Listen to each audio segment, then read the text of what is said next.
Assalamualaikum warahmatullahi wabarakatuh.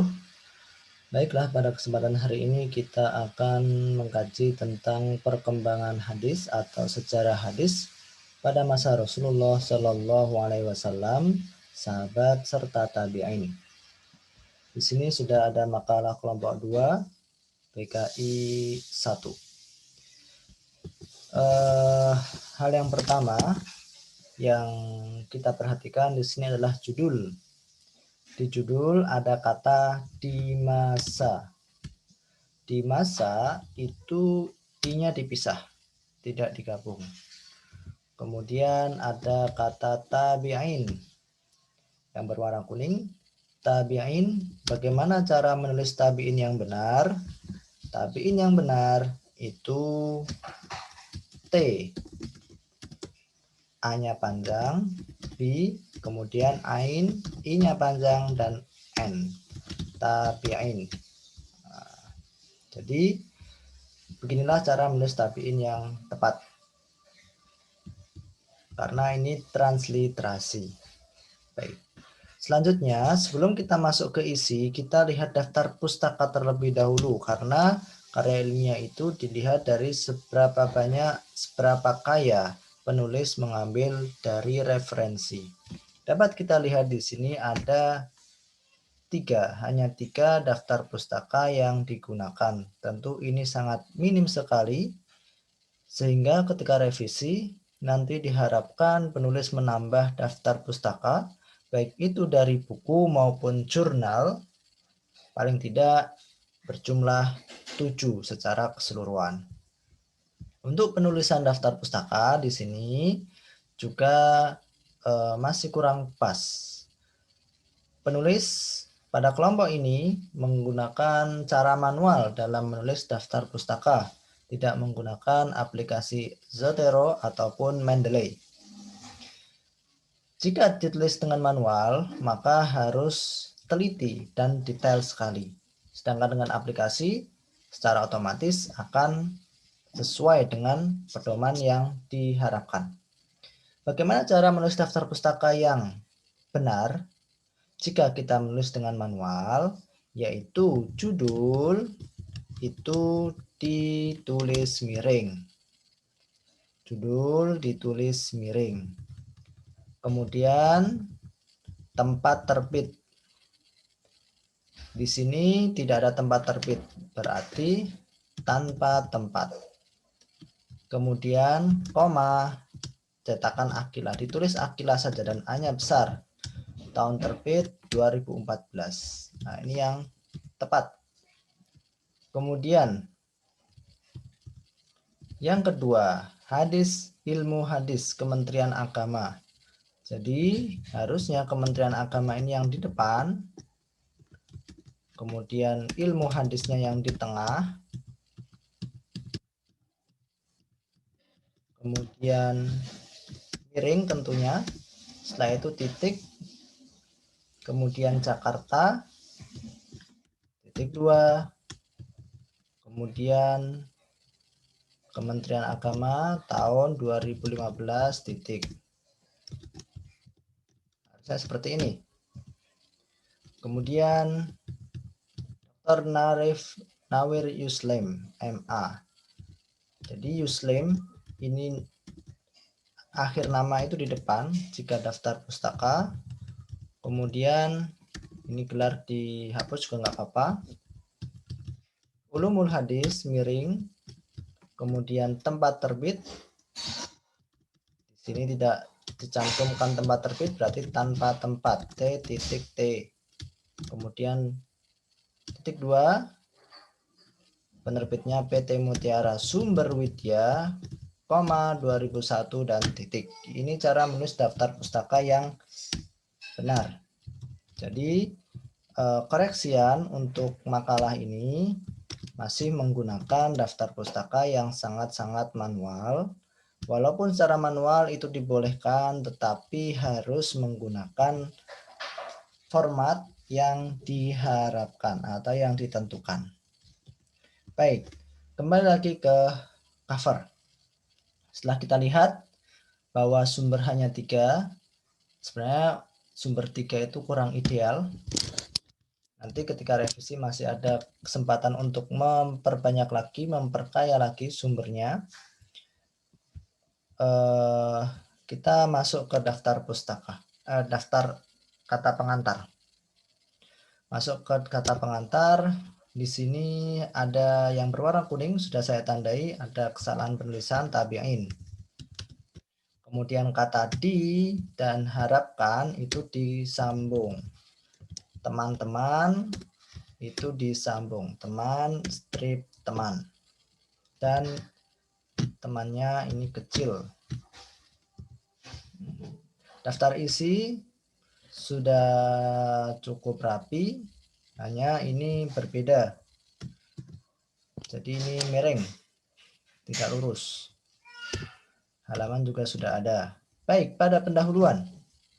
Di sini sudah ada yang saya lingkari, yaitu pada bagian kanan ini tidak rapi. Seharusnya justify sehingga lurus. Pada bagian kiri tidak ada bagian yang menjorok. Harusnya menjorok karena itu paragraf baru. Kemudian yang berwarna kuning, pada makalah ini saya melihat banyak sekali kata-kata yang disingkat. Padahal kata yang disingkat itu tidak boleh di dalam karya tulis. Seperti pada, itu harusnya ditulis pada, tidak PD. Kata yang ini juga tidak boleh ditulis YG, tetapi ditulis lengkap yang. Saya temukan banyak sekali singkatan-singkatan yang ada di dalam makalah ini karena saya sudah membaca hingga akhir. Kemudian rumusan masalah di masa itu dipisah di masa Khulafaur Rasyidin ini karena transliterasi maka harus ditulis sesuai dengan transliterasi yang benar. Bagaimana menulisnya Khulafaur Rasyidin? Khula F A nya panjang, Khulafa al Rasyidin. Ini jika menggunakan transliterasi Menteri Agama tahun 87. Jika menggunakan transliterasi internasional hanya berbeda pada shin, menggunakan SH. Menteri Agama dengan SY, transliterasi internasional dengan SH. Sesuai dengan yang sudah dijelaskan di awal perkuliahan.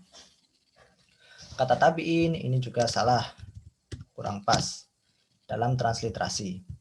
Baik, ini masih ada di masa, itu juga dipisah, Khulafaur Rasyidin dan tabi'in. Ini perlu diperbaiki.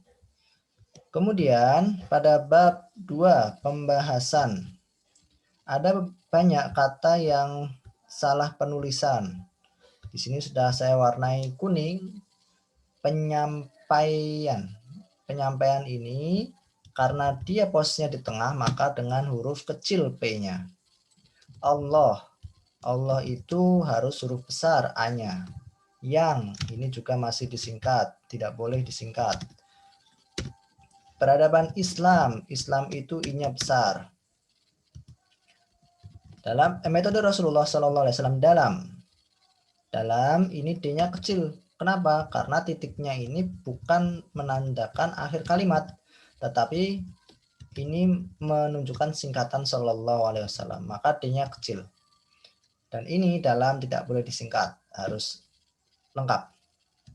Risalah ketuhanan, dalam menyampaikan risalah ketuhanan yakni Al-Quran, ada kalanya melalui perkataan, perbuatan maupun ketetapan atau takrir. Ini fatal.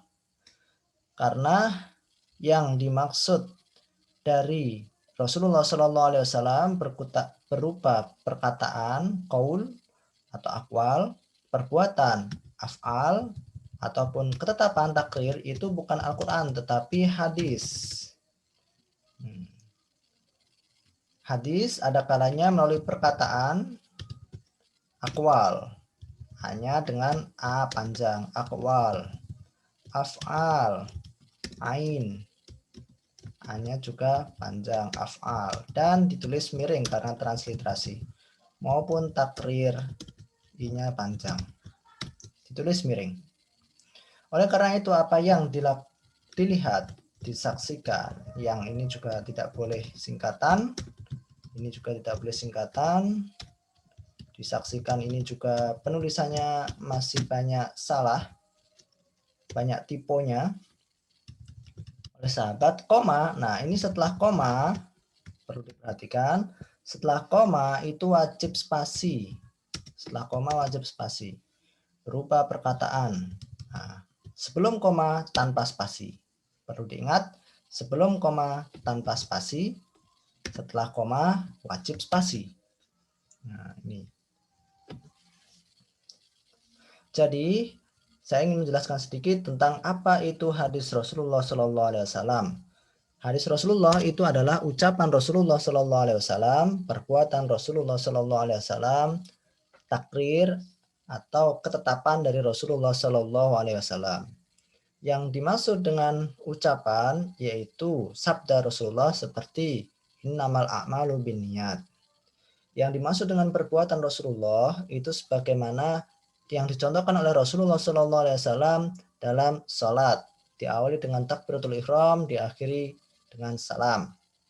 Kemudian takrir, ketetapan, yaitu persetujuan Rasulullah Shallallahu Alaihi Wasallam terhadap suatu hal.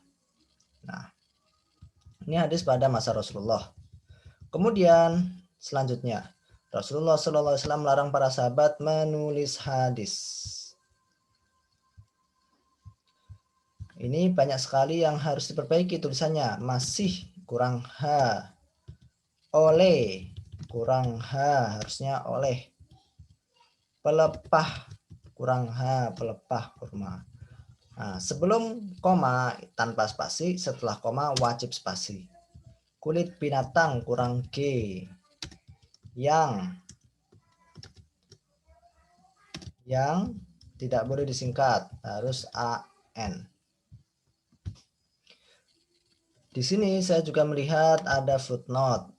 Mukarram Faisal Rasidin Ngatiman menelaah ilmu hadis. Ini fontnya salah. Bukan Calibri, tapi Times New Roman ukuran 10. Menelaah ilmu hadis ini ditulis miring. Dan huruf awalnya besar semua. Jadi kalau seandainya manual, itu banyak sekali kesalahan pasti. Dan konsekuensinya jika menggunakan manual harus teliti. Jika mau yang nggak perlu detail-detail, gunakan aplikasi Zotero atau Mendeley. Halaman ini 20-21 ditulis 20-21 seperti ini. Kemudian tempat terbit, tahun terbit, tempat penerbit, tahun terbit ini belum tercantum. Jika tidak ada tempat terbit, maka ditulis TT. Tanpa tempat. Tidak ada penerbit TP tanpa penerbit. Jika tidak ada tahun TTH tanpa tahun. Komanya ini dihilangkan karena sebelum tanda kurung tidak ada koma di penulisan footnote. Baik, kembali lagi ke paragraf kedua. Di sini masih banyak sekali tipe. Dilarang harus menggunakan G. Ini D-nya sudah tepat disambung karena bertemu dengan kata kerja, maka D-nya disambung dilarang. Tetapi tadi kurang G. Yang tidak boleh disingkat. Kemudian ini juga tidak boleh disingkat. Tidak boleh disingkat. Setelah koma, spasi. Setelah koma, spasi. Masih banyak kesalahan tipe penulisan di makalah ini. Baik, secara substansi Rasulullah Shallallahu Alaihi Wasallam di sini dijelaskan melarang para sahabat menulis hadis. Perlu saya luruskan bahwa penulisan hadis pada masa Rasulullah Shallallahu Alaihi Wasallam tidak dilarang secara mutlak. Memang Rasulullah Shallallahu Alaihi Wasallam menyatakan bersabda, janganlah tulis dariku. Barang siapa yang menulis dariku selain Quran, falyamhuh, maka hendaklah dia menghapusnya. Ini larangan secara umum. Namun di sisi lain Rasulullah Shallallahu Alaihi Wasallam juga bersabda kepada beberapa sahabat, diantaranya adalah Abdullah bin Umar, dibolehkan untuk menulis hadis. Jadi kisahnya Abdullah bin Umar waktu itu setiap kali mendengar hadis dari Rasulullah selalu menulisnya dan menghafalnya. Namun orang-orang Quraisy mengkritik apa yang dilakukan oleh Abdullah bin Umar waktu itu masih kecil. bukankah Rasulullah sudah melarang hal tersebut? Akhirnya Abdullah bin Umar datang menghadap Rasulullah Shallallahu Alaihi Wasallam, dan apa jawaban Rasulullah? Jawaban Rasulullah memperbolehkan Abdullah bin Umar untuk menulis hadis dari beliau.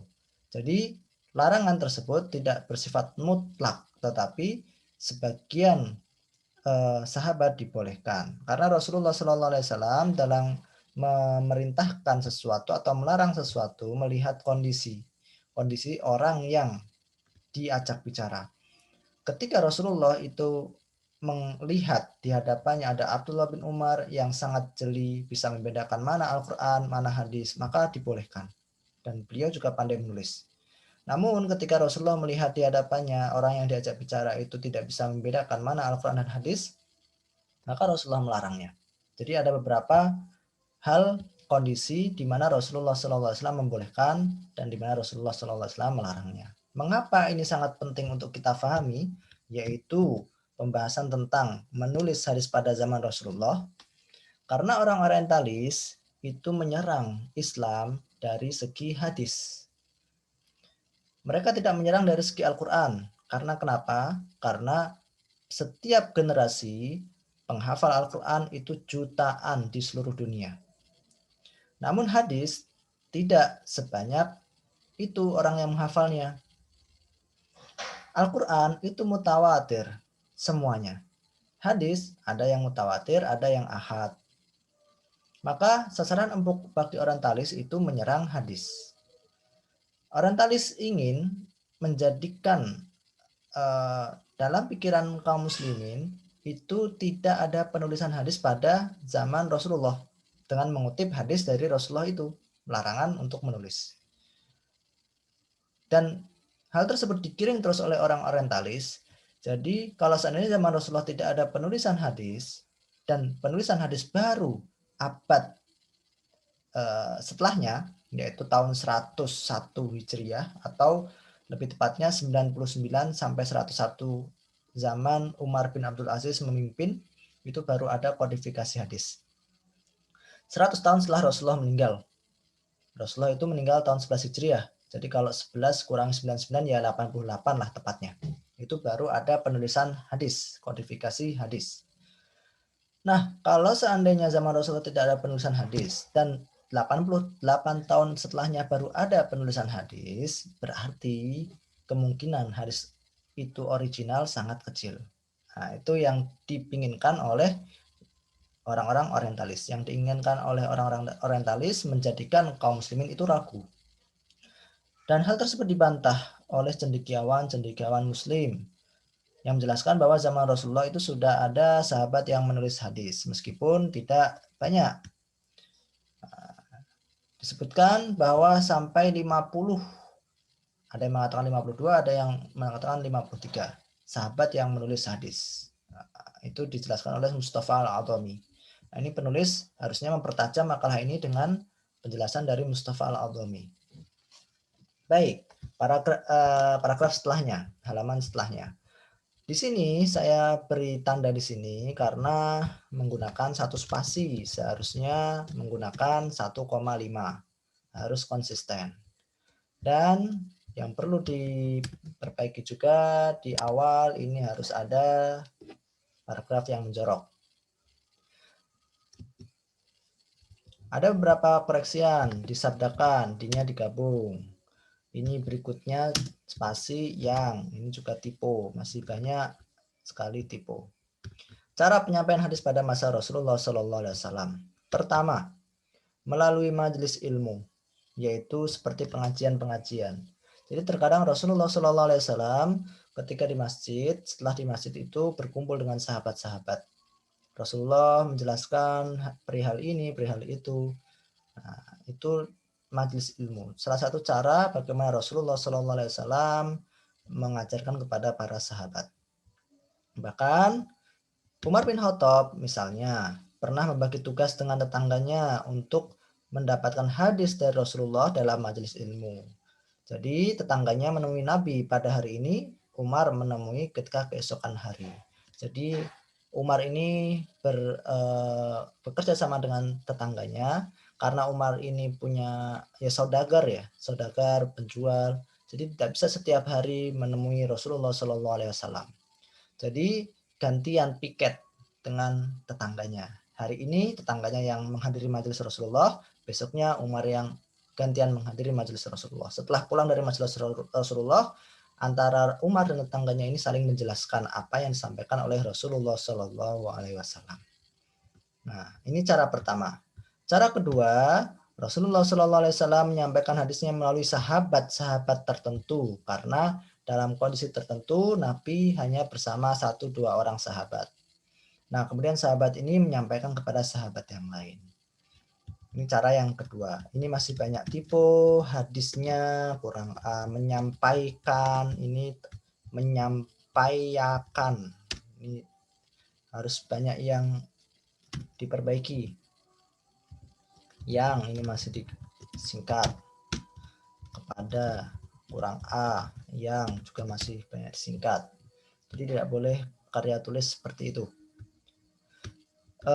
Ketiga, dalam hal yang sensitif seperti permasalahan keluarga, kebutuhan biologis, cara misalkan mandi junub dan seterusnya, itu Rasulullah menyampaikan kepada istri-istrinya dan istrinya yang menyampaikan kepada sahabat-sahabat yang lain. Salah satu istri Rasulullah Sallallahu Alaihi Wasallam yang memiliki riwayat yang banyak adalah Aisyah radhiyallahu anha. Kemudian keempat, ini tipe M-nya double, melalui ceramah pidato seperti Haji Wada. Nah, di sini ada yang saya warnai kuning karena muamalah ditulis transliterasi. Harusnya bagaimana? A-nya itu panjang, muamalah. Kemudian siyasah, ini juga panjang. Siyasah. Nah, siyasah.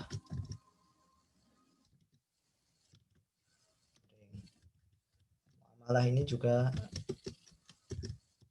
harusnya miring karena ini transliterasi.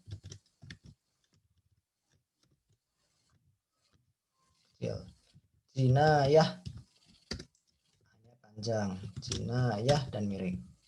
Kelima, melalui perbuatan langsung yang disaksikan. Nah, ini kurang D, jadinya isaksikan, harus tambah D.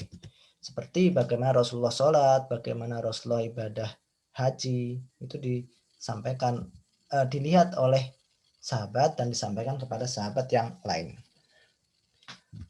Dengan jala, kurang N, jalan, musyahadah, karena artinya beda, jala dan jalan. Musyahadah itu juga hanya panjang, musyahadah. Dimohon agar pemakalah setelahnya tidak banyak kesalahan atau typo pada penulisan makalahnya.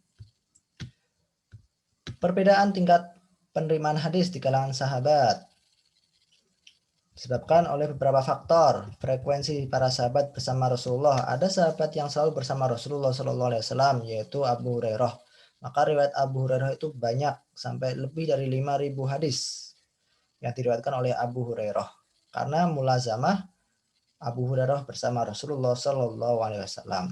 Ada tingkat kemampuan yang berbeda, sehingga ada sahabat yang meriwayatkan banyak hadis dan ada yang sahabat yang sedikit meriwayatkan banyak hadis. Yaitu hadisnya sedikit maksudnya. Ada yang banyak meriwayatkan hadis, ada yang sedikit meriwayatkan hadis. Perbedaan sahabat dalam hal waktu masuk Islam. Ada yang masuk Islam di awal, ada yang masuk Islam di akhir. Di akhir dakwah Rasulullah SAW. Itu menyebabkan beberapa sahabat meriwayatkan banyak hadis dan beberapa sahabat meriwayatkan sedikit hadis. Sahabat yang tergolong banyak, yang tidak boleh disingkat, tergolong banyak menerima hadis adalah mereka yang pertama kali masuk Islam. Ini perlu diingat, yang menerima, bukan yang meriwayatkan ya.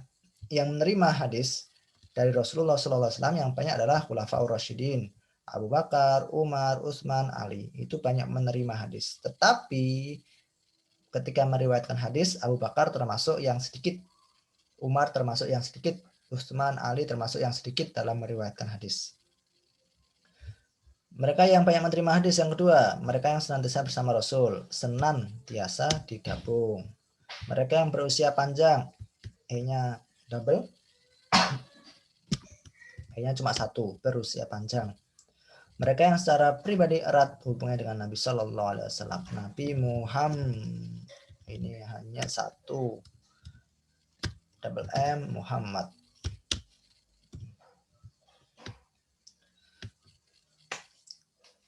Yaitu istri-istri Rasulullah Shallallahu Alaihi Wasallam, Aisyah, Ummu Salamah, dan istri-istri yang lain. Baik, hadis pada masa sahabat.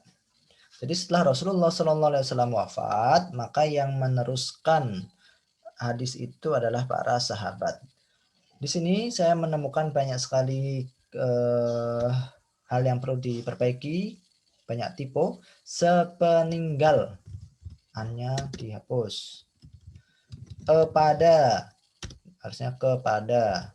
Yang, ini sering sekali diibaratkan, digabung, karena kenapa? Di bertemu dengan kata kerja, maka digabung. Yang, ini juga yang, ini juga berkomitmen, double R. Yang, ini juga rela mengorbankan segenap harta, koma spasi jiwa, koma spasi. Baik.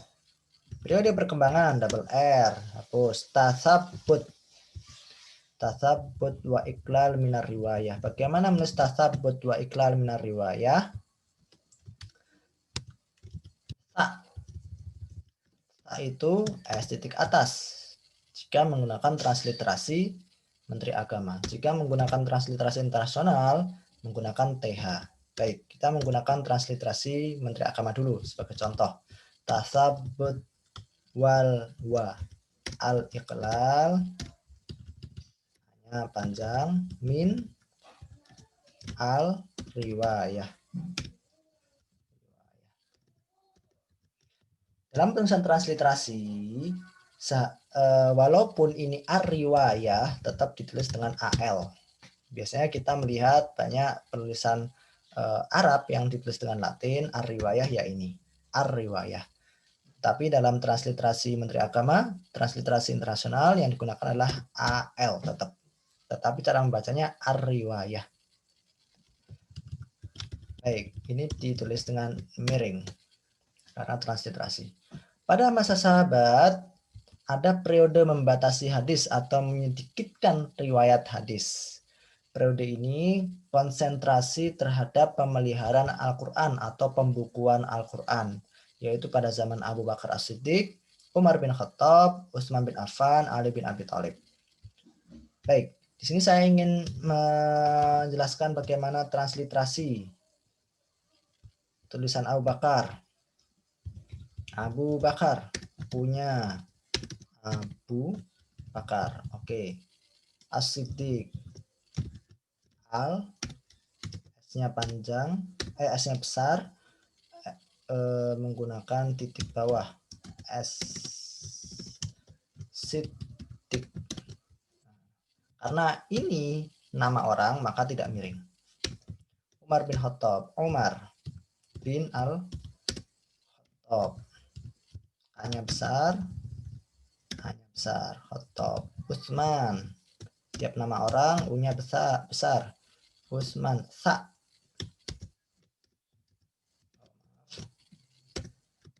Utsman, ini transliterasi Menteri Agama, hanya panjang. Bin Affan, Ain hanya besar, kemudian F-nya 2, hanya 1 panjang, Utsman bin Affan. Kemudian Ali, A besar, A-nya biasa, I-nya panjang, Ali bin Abi, I-nya panjang, Thalib, T.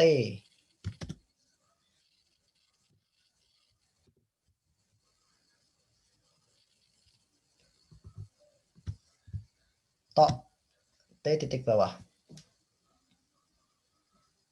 Karena ini menggunakan Zoom rekamnya, jadi T titik bawah, shortcutnya tidak bisa, saya ambil dari Lexilogos. To, A-nya panjang, Thalib. Nah, seperti ini. Ini yang benar. Jadi mohon untuk penulis atau presentator setelahnya, cara penulisan transliterasinya seperti ini.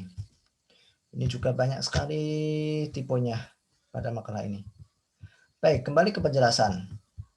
Jadi pada masa Khulafaur Rasyidin, para sahabat sedikit meriwayatkan hadis karena mereka fokus terhadap Al-Quran yang pertama. Periode Abu Bakar belum selesai pembukuan Al-Quran. Periode Umar belum selesai. Periode Utsman baru selesai. Periode Ali itu terjadi zaman fitnah, yaitu zaman di mana kaum muslimin mengalami kekacauan politik sehingga tidak bisa fokus kepada hadis. Kehati-hatian dan pembatasan periwayatan hadis dilakukan oleh para sahabat disebabkan adanya kekhawatiran akan terjadi kekeliruan dalam meriwayatkan hadis. Seperti itu. Zaman Abu Bakar dinyatakan oleh Aisyah, Abu Bakar ayahnya telah membakar catatan-catatan yang berisi hadis sekitar 500 hadis. Karena saking hati-hatinya Abu Bakar terhadap hadis Rasulullah Shallallahu Alaihi Wasallam. Tindakan Abu Bakar dilatar belakangi kekhawatiran beliau takut berbuat salah dalam meriwayatkan hadis. Nah, di lain kesempatan Abu Bakar juga tidak serta-merta menerima begitu saja riwayat suatu hadis sebelum meneliti dulu periwayatannya. Untuk membuktikan bahwa hadis itu dari Rasulullah, Abu Bakar meminta perawi hadis mendatangkan seorang saksi. Jika ada saksi, maka Abu Bakar menerimanya. Seperti contoh, pada waris jadah atau nenek, pembagian waris jadah itu ada sebuah kejadian seorang nenek itu meminta hak warisnya. Abu Bakar belum pernah mendengar hadis tersebut dari Rasulullah SAW. Lalu Mughirah pun maju. Ya Amirul Mukminin, waktu itu Abu Bakar sudah menjadi khalifah. Sesungguhnya saya mendengar dari Rasulullah SAW bahwa jatah bagian waris untuk nenek adalah 1/6. Abu Bakar tidak langsung menerima hadis tersebut. Abu Bakar bertanya kepada sahabat yang lain, wahai sahabatku, adakah di antara kalian yang mendengar hadis tersebut dari Rasulullah SAW? Kemudian maju satu orang sahabat bersaksi bahwa mendengar hadis tersebut juga dari Rasulullah SAW.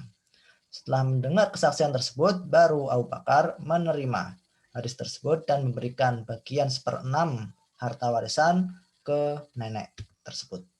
Nah, ini Abu Bakar saking hati-hatinya. Konsekuensinya, hadis yang diriwayatkan oleh Abu Bakar ini sangat sedikit. Nah, relatif jumlahnya bahkan tidak sampai 40. Itu riwayat dari Abu Bakar. Selain itu, beberapa hal yang menyebabkan sedikitnya riwayat Abu Bakar, yaitu beliau sibuk selama menjabat sebagai khalifah. Kalau sekarang presiden, sibuk mengurusi politik. Jadi tidak banyak meriwayatkan atau menjelaskan hadis sebagai seorang guru kepada muridnya, tidak punya waktu banyak untuk itu. Jadi karena sibuk politik, waktu itu banyak yang murtad zaman Abu Bakar, banyak yang tidak mau bayar zakat, akhirnya Abu Bakar lebih fokus ke situ. Kemudian kedua, kebutuhan hadis tidak banyak pada zaman sesudahnya, karena zaman Abu Bakar itu 2 tahun setelah Rasulullah SAW wafat. Jadi dan di Madinah waktu itu masih banyak sahabat yang melihat Rasulullah. Jarak wafat Abu Bakar As-Siddiq dengan wafatnya Rasulullah sangat singkat. Jika Rasulullah SAW itu meninggal tahun 11 Hijriah, Abu Bakar As-Siddiq meninggal 13 Hijriah. Jadi jarak 2 tahun saja. Ini referensinya dari Mukarram Faisal. Ini di referensi fontnya tidak pas. Harusnya Times New Roman ukuran 10. Selain itu judul itu harus ditulis miring. Nah, kemudian selanjutnya, jika ada footnote yang sama, di sini nomor 4 sama dengan nomor 5, maka nomor 5 diganti dengan ibid titik halaman 24. Halamannya masih ada. Nggak perlu ditulis halaman juga boleh, langsung saja 24. Selain ibid, bisa juga ditulis dengan idem. Idem itu juga sama aja dengan ibid. Jadi kalau menulis manual, konsekuensinya harus paham bagaimana cara menulis footnote yang benar. Kalau belum paham bagaimana cara menulis footnote yang benar, maka gunakan aplikasi Zotero atau aplikasi Mendeley. Baik. Kemudian masa Umar bin Khattab. Di sini saya lingkari harusnya lurus justify. Sikap di sini harusnya ada yang menjorok karena ini paragraf baru.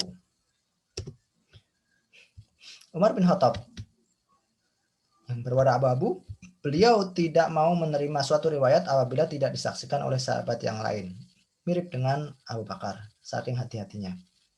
Ada beberapa tipe dipahami, double A. Tidak bisa, tidak bias. Bisa harusnya. Membedakan Al-Quran dan hadis. Nah, kemudian di sini pada masa, pada amsa. Banyak sekali tipe. Tentunya kurang A. Umar, karena nama orang itu harus U-nya besar. Jadi intinya Abu Bakar dan Umar itu sangat hati-hati dalam menerima hadis.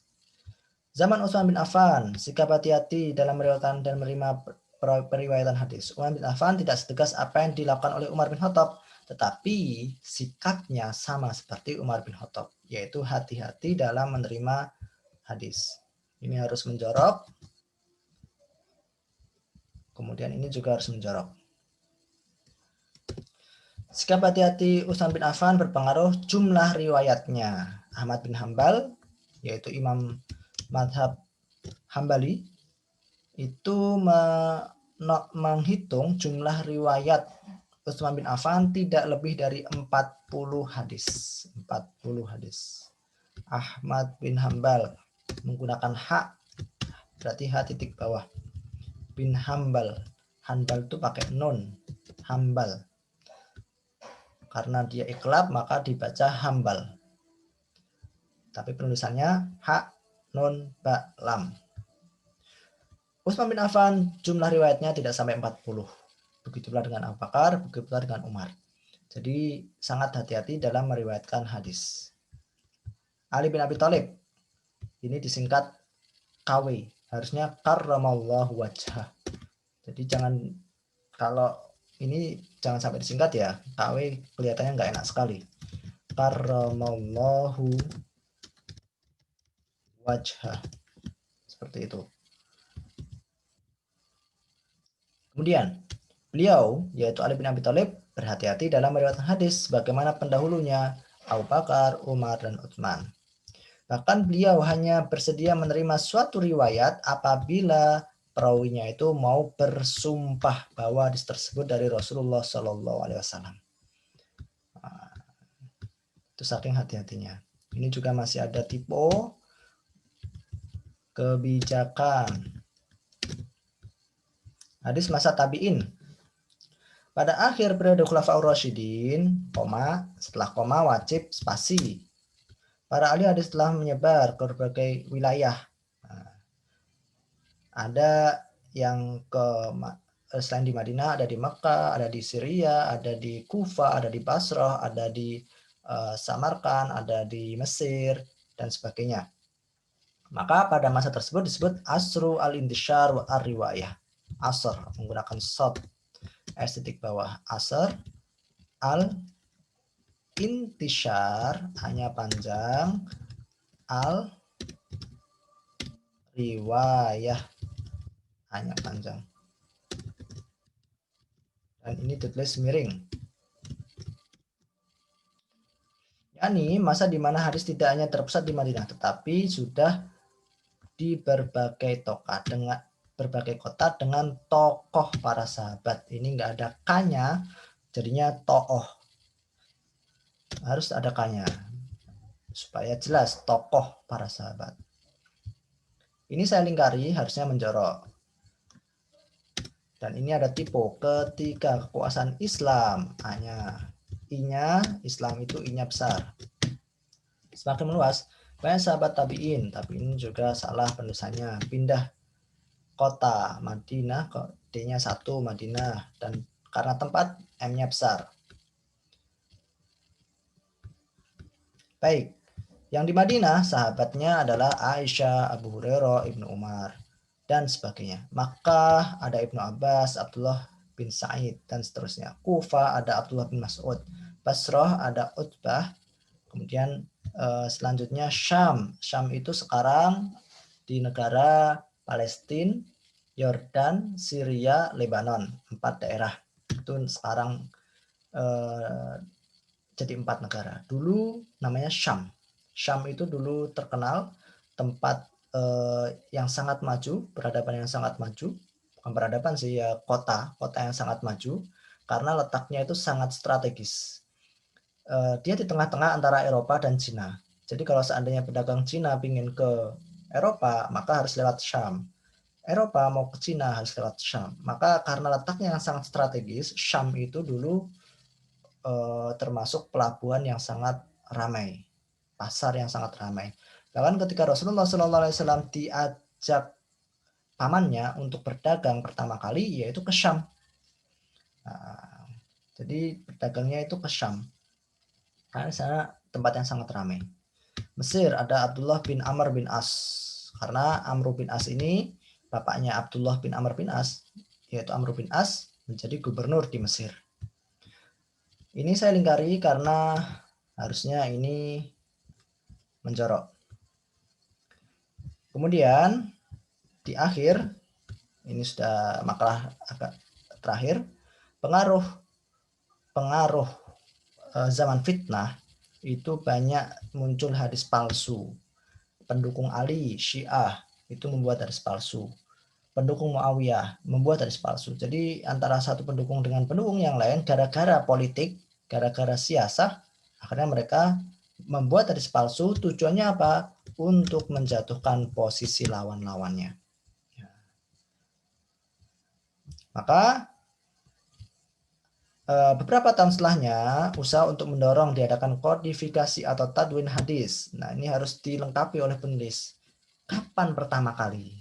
Nah, itu atas perintah Umar bin Abdul Aziz yang memerintah dinasti Umayyah tahun 99 hingga 101 Hijriah. Yang diperintah siapa? Nah, itu harus dijelaskan, dipaparkan oleh penulis. Seorang yang bernama Ibnu Syihab Az-Zuhri. Untuk melengkapi revisi makalah ini harus dijelaskan tentang Umar bin Abdul Aziz dan Ibnu Syihab Az-Zuhri tentang kodifikasi hadis.